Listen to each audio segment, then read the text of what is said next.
Bonjour à tous, nous allons vous présenter le projet s'intitulant Développement d'un capteur IoT LoRaWAN en partenariat avec la plateforme MSGC de la structure Génie Civil de Polytech Clermont-Ferrand. Le but de ce projet est faire une mesure de température et d'humidité dans les matériaux pour faire du monitoring, comme on peut voir sur l'exemple à droite. Voici la solution que nous avons proposée. Cette solution est comprise de trois parties essentielles. Le node capteur Dragino, le boîtier qui contient une carte I2C et les sondes HIRT939. Voici ce qui était notre cahier des charges. On peut voir notamment que le système devait être étanche, avec comme vérification un test d'immersion. Pour la consommation, le système doit être actif pendant 3 ans avec une mesure toutes les 20 minutes de température et d'humidité pour 4 sondes connectées sur le nœud capteur. Revenons sur notre système maintenant. Nous avons dû créer un boîtier pour le bus I2C étanche pour connecter les sondes sur le nœud de capteur.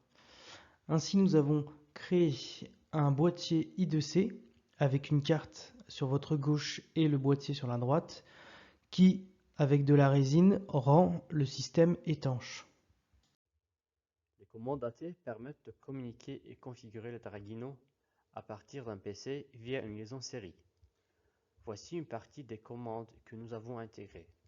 Par exemple, la commande AT plus gain 1 et AT plus offset 1 permettent de lire ou de renseigner respectivement la valeur de gain ou offset d'humidité pour la sonde 1.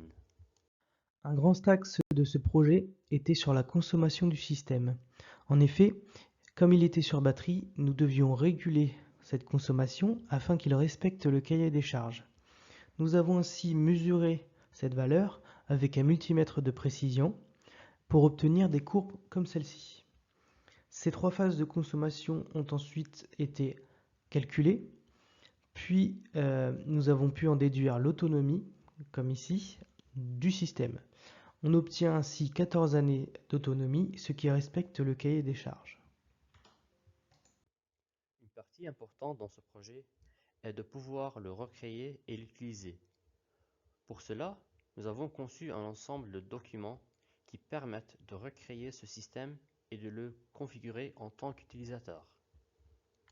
Le bilan de ce projet est positif car nous avons su répondre à tous les besoins de notre client en approfondissant nos connaissances sur ce sujet.